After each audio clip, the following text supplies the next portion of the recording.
Welcome again to the program. We begin with updates out of Niger. President Mohamed Bazoum may be in captivity. That has not stopped him speaking out about the coup that has taken place in his country.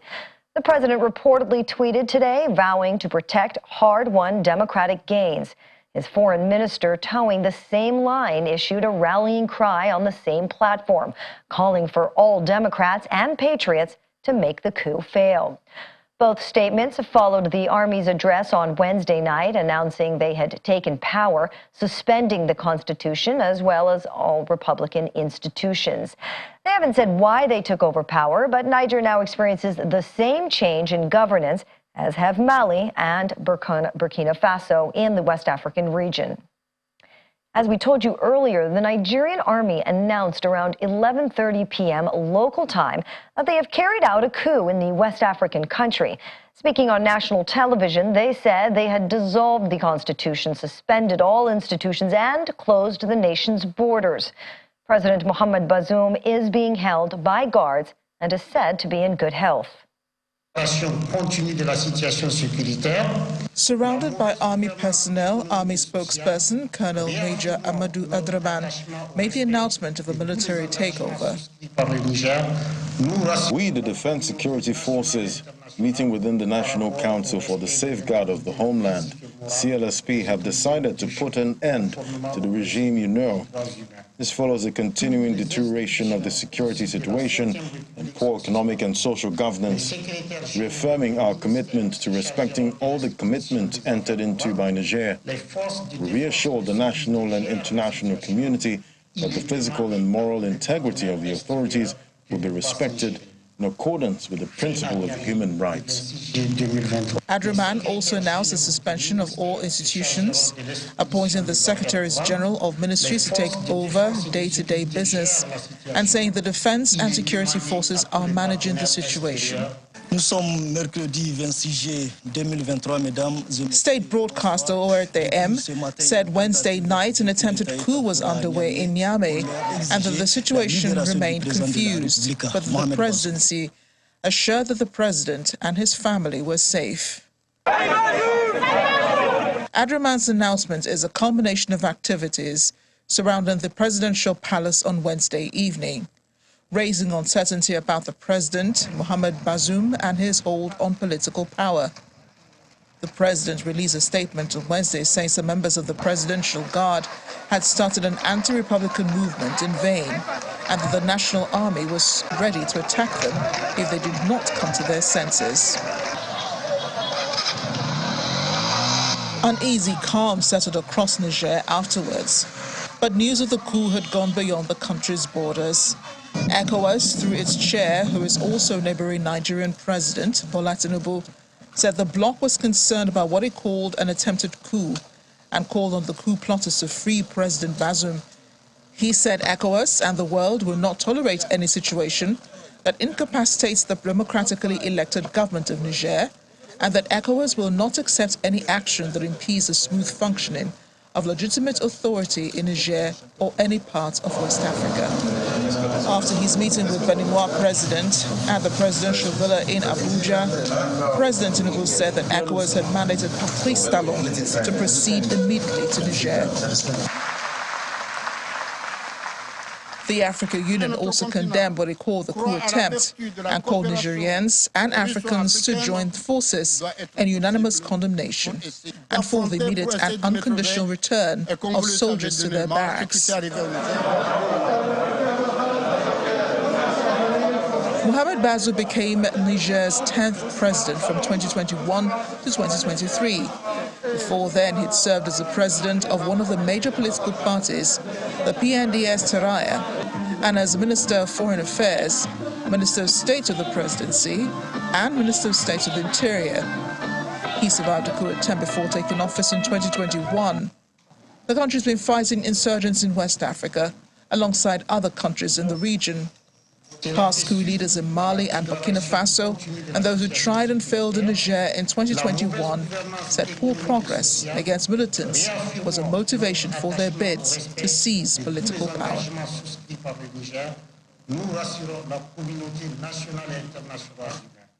ECOWAS and the African Union are not the only ones who have condemned the coup in Niger. There have been reactions from leaders around the world, especially outside of Africa. The U.S. Secretary of State, on behalf of the U.S. government, has expressed support from President Bazoum, saying he had spoken to him after his department said earlier it had been gravely concerned about developments in Niger. He later tweeted on X, the U.S. condemns efforts to subvert Niger's constitutional order by force and underscores that our partnership depends on the continuation of democratic governance. The EU's foreign policy chief, Josep Borrell, also wrote on X that he was very preoccupied by the events underway in Niamey and that the EU condemns all attempts to destabilize the democracy and threaten the stability of Niger, adding that the EU also associated itself with ECOWAS's first response to the matter. Germany's foreign minister says the situation is still very unclear, but that it is in touch with the German embassy in Niger and with international partners and will take appropriate steps if possible. Now, the UN Secretary General Antonio Guterres has condemned in the strongest terms any effort to seize power by force and to undermine democratic governance, peace, and stability. Mr. Guterres has called on all actors involved to exercise restraint and to ensure the protection of constitutional order. I spoke with President Bazoum earlier this morning and made clear that the United States resolutely supports him as the democratically elected president of Niger. We call for his immediate release.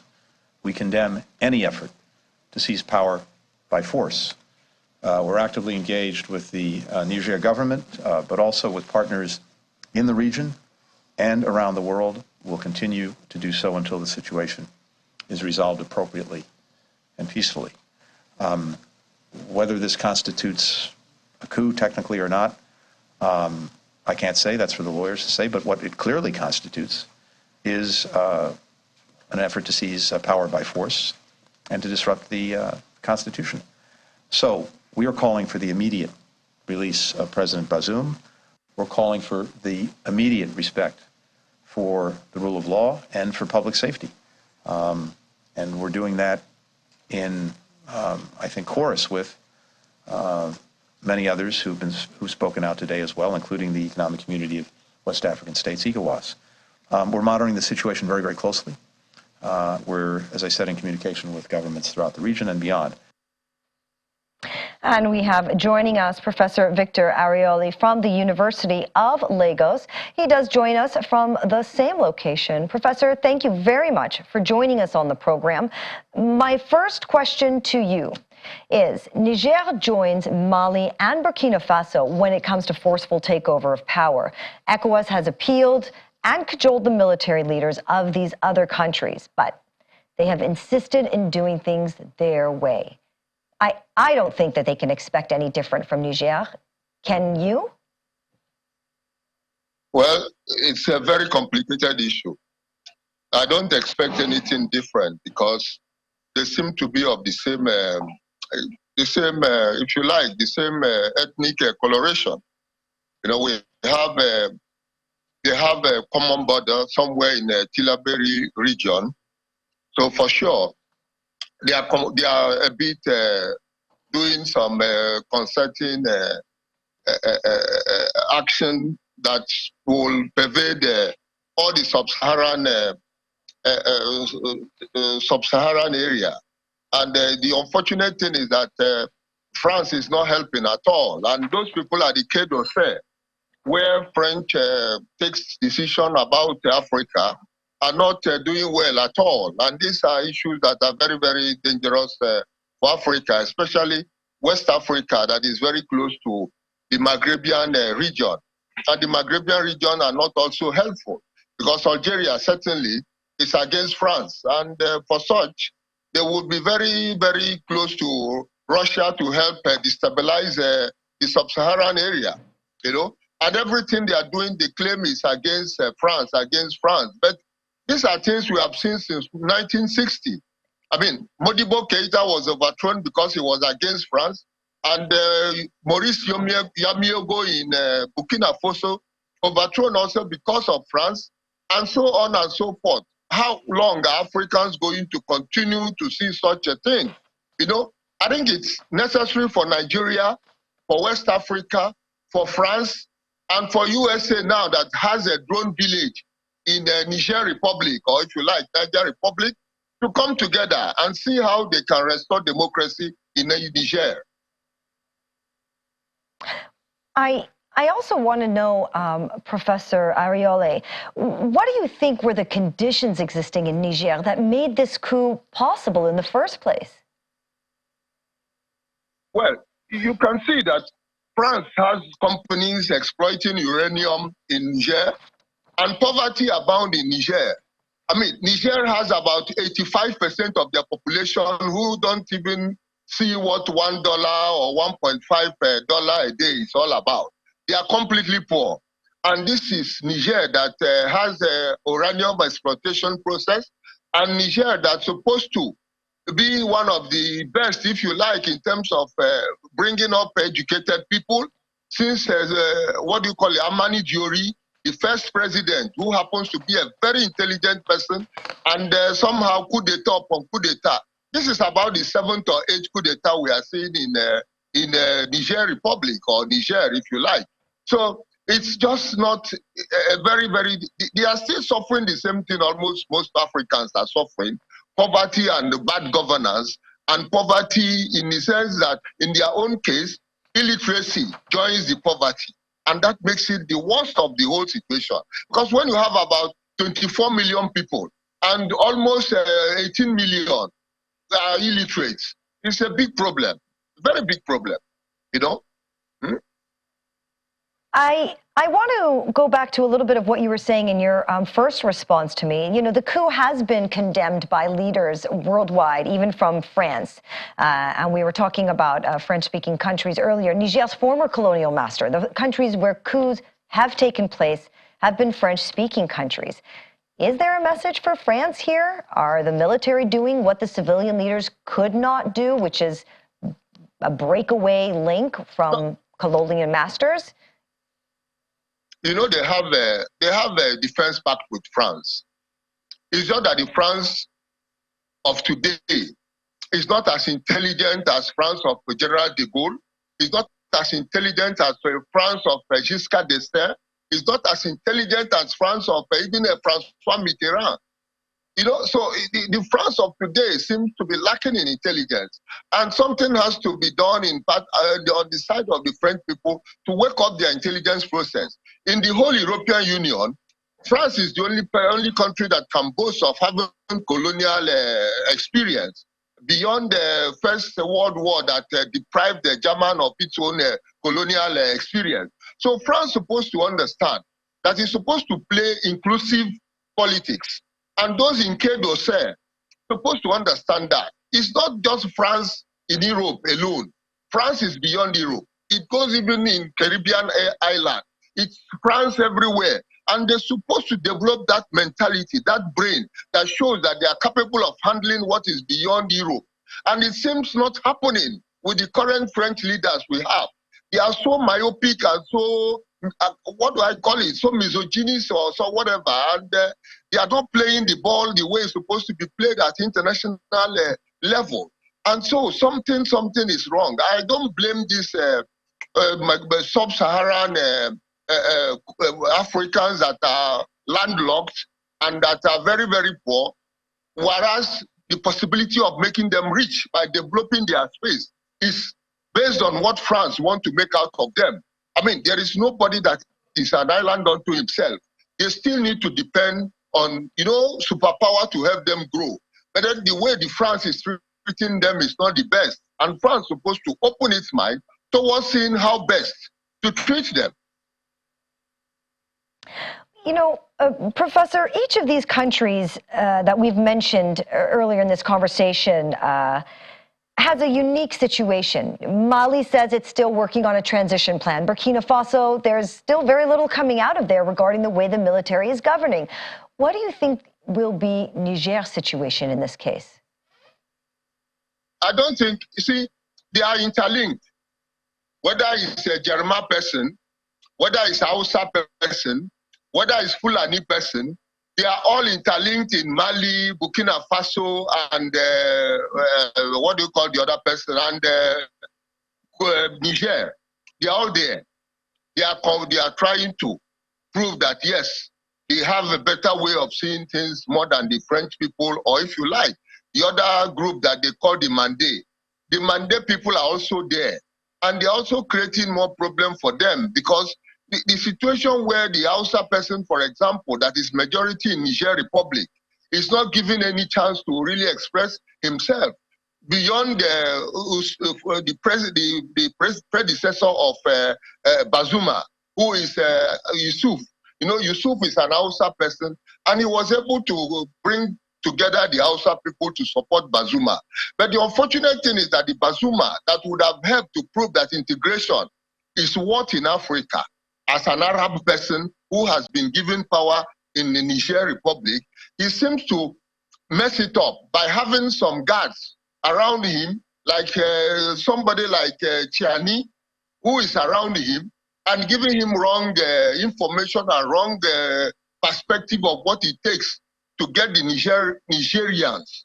I mean, Nigerians in this sense is that people from the Niger Republic or Niger, getting the Nigerians to wake up onto responsibility of being empowered, you know, and it's not happening. And the moment it's not happening, it's the same thing that traversed Mali, Burkina Faso, and even Guinea, although Guinea is not so much a sub-Saharan state, but they are claiming that when they finish having these sub-Saharans that are landlocked, they will push down to the coastal areas, which means they will push down to get the people in the coastal areas, like Guinea, like Senegal, like Cote d'Ivoire, into trouble.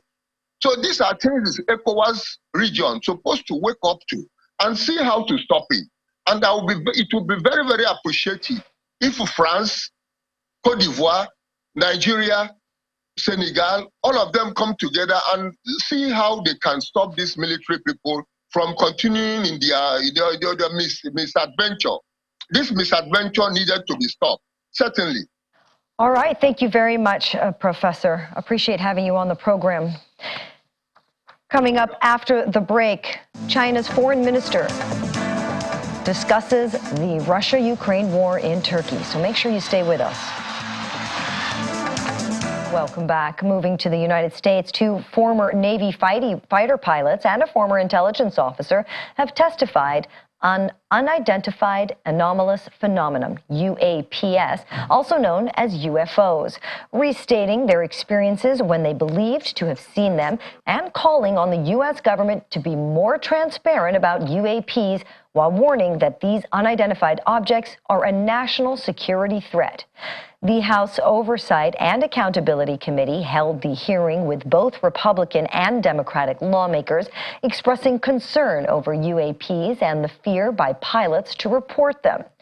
Last week, White House National Security Council spokesman John Kirby said UAPs are having an impact on our training ranges when pilots are out training and they see things and they're not sure what they are. As we convene here, UAP are in our airspace, but they are grossly underreported. These sightings are not rare or isolated, they are routine. Military aircrew and commercial pilots, trained observers whose lives depend on accurate identification, are frequently witnessing these phenomena. Parts of our government are aware of more about UAP than they let on, but excessive classification practices keep crucial information hidden. Since 2021, all UAP videos are classified as secret or above. This level of secrecy not only impedes our understanding, but fuels speculation and mistrust. As we looked around, we noticed that we saw some whitewater off our right side. It's important to note that the weather on this day was as close to perfect as you could ask for off the coast of San Diego. Clear skies, light winds, calm seas, no whitecaps from waves. So the whitewater stood out in a large blue ocean. All four of us, because we were in F-18Fs, so we had pilots and Wizzo in the back seat, looked down a small, saw a white tic-tac object with a longitudinal axis pointing north-south and moving very abruptly over the water like a ping-pong ball. As we pulled nose onto the object, within about a half mile of it, it rapidly accelerated in front of us and disappeared. Our wingmen, roughly 8,000 feet above us, lost contact also. We immediately turned back to see where the whitewater was at, and it was gone also. So as you started to turn back towards the east, the controller came up and said, "Sir, you're not going to believe this, but that thing is at your cat point, roughly 60 miles away in less than a minute." You can calculate the speed. We returned to Nimitz. We were taking off our gear. We were talking to one of my crews that was getting ready to launch. We mentioned it to him. And they went out and luckily got the video that you see, that 90-second video. Do you believe UAPs pose a potential threat to our national security? Yes, and here's why. The technology that we faced was far superior than anything that we had, and you could put that anywhere. If you had one, you captured one, you reverse engineered it, you got it to work, you're talking something that can go into space, go someplace, drop down in a matter of seconds, do whatever it wants, and leave, and there's nothing we can do about it. Nothing. I like to use the term non-human. I don't like to denote origin. Keeps the aperture open, both scientifically. Right. Certainly, like I've discussed publicly previously, 1930s. Last week, White House NSC spokesman John Kirby stated that UAPs are having an impact on our training ranges and need to be treated as a legitimate issue. Do you concur with his statements? That's for each of you. Yes. Yes. Yes. Okay. The UK Foreign Secretary James Cleverly has announced £30 million in support directed to refugees residing in Jordan. Cleverly was speaking during his visit to Jordan in a joint press conference with his Jordanian counterpart, Ayman al-Safadi. In comments about Israel's hard-right minister for police, Itamar Ben-Gvir, touring of the Jerusalem Mount that once housed the temples and which is now the site of Al-Aqsa Mosque, Safadi condemned what he described as the storming of the compound. Cleverly's visit to Jordan came as part of his tour to the region. We want to make sure that the pressure that Jordan experiences because of that generous hosting of refugees is recognised. The UK has been a long-term supporter of Jordan, and I'm very pleased that that support will continue, and I'm announcing another £30 million of new funding for cash assistance directed towards refugees. Meanwhile, the UK Met Office says if there is failure to cut down greenhouse gas emissions, the searing temperatures experienced in Britain last year when the country saw the hottest day on record will be considered average by 2060 and even cool by the end of the century. Temperatures exceeded 40 degrees Celsius, that's 104 Fahrenheit, in Britain in July last year for the first time. And the Met Office said 2022 was the warmest year since records began in 1884 for the United Kingdom and since 1659 in its Central England temperature series.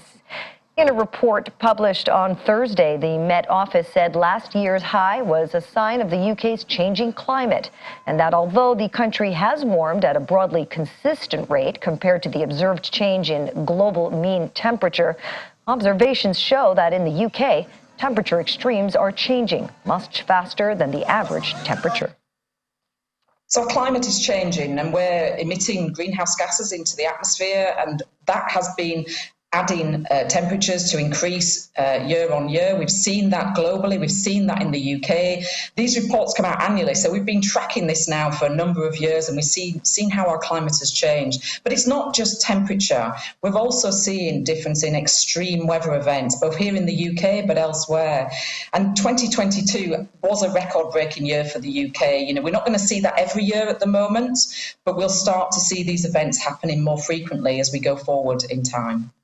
The high temperatures that we saw in 2022 are, well, it's a deadly killer, it's heat. You know, it's a silent killer. And we had over 3,000 deaths in the UK. Across the European heat wave, we had 61,000 additional deaths because of excess heat. So it has a huge impact on our health and our mortality rates, but it has an impact on the world around us, you know, the ecology, also on infrastructure. And again, just look at the UK last year. We really struggled. The rail network started to struggle. The energy system struggled as well, just because of the increase in demand, but also the heat. Our infrastructure was built in Victorian times, not in the kind of current climate that we're living in. So it has a huge impact on health, on the world around us, and on the infrastructure that we live in. Greek Ministry of Defense chief staff and personnel today gathered in Athens to pay tribute to the fallen pilots who perished in a plane crash on Tuesday. The plane crashed while fighting wildfires on the Greek island of Evia, killing its 2 pilots. The Canada Air CL-215 plane crashed near the village of Platanistos, close to the port town of Keristos on the island's south coast. The Greek Air Force said the captain and co-pilot of the plane were aged 34 and 27, respectively.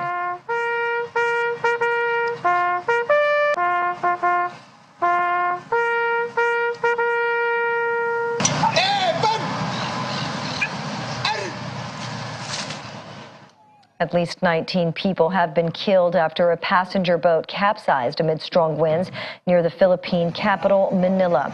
It was not immediately clear how many people were on board, but the chief of the disaster agency of Binangonan town said 40 people had been rescued while search and rescue operations are ongoing.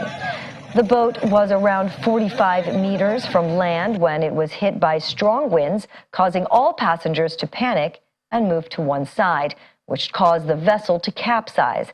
The Coast Guard said in a separate statement, the Philippines was this week hit by Typhoon Doksuri, which brought winds of up to 175 kilometers an hour to its northern and most populated Luzon Islands. And South Korea President Yoon Suk-yeol today attended a ceremony marking the 70th anniversary of the Korean armistice and expressed gratitude to the United Nations Command.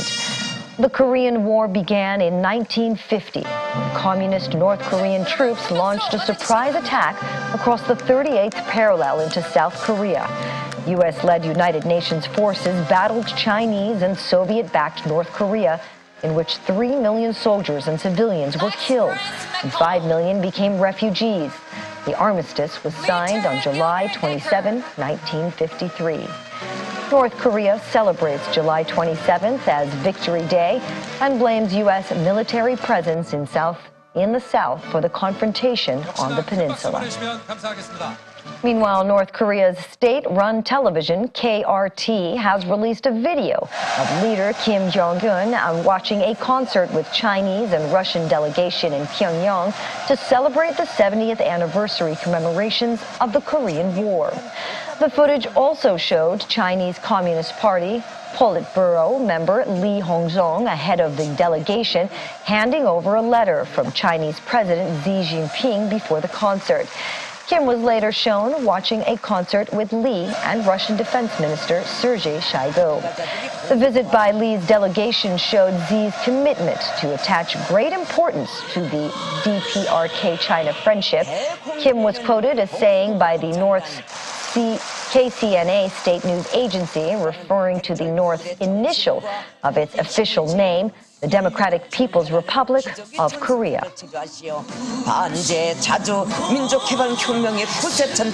And that's it for this episode of The World Today. We'll see you tomorrow.